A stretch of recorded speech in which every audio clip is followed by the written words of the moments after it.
You can what, ma? You know what, ma? I've been thinking about my future. Mm-hmm.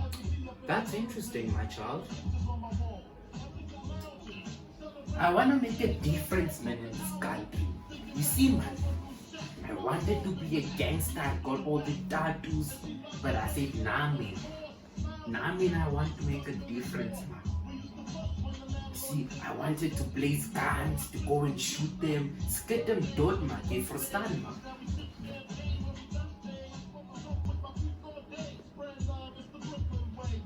You know, since you're talking about difference, that's a great start. Yeah, yes, and you have tattoos just like your mother, and I think I'm shaking. You wanted to be a gangster, my child. Yeah.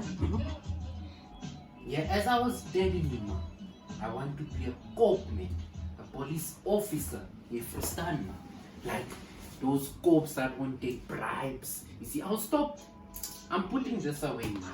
You see, I won't carry guns anymore. You should be proud of your own son.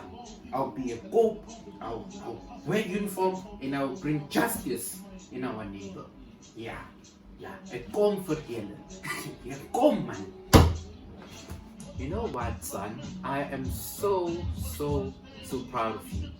For a minute, I was shaking. I thought that you really wanted to be a gangster. You should know this. No one will be a gangster in my house. But I'm proud of you. You'll bring justice. And for a minute, I thought you were robbing me in my own house. You should stop that. You're a good boy. You're not a gangster. You're a sweet boy, and that's why I love you. You know why I love you? You're fighting against gender-based violence. Oh, you should give your mommy a hug, son. Come here.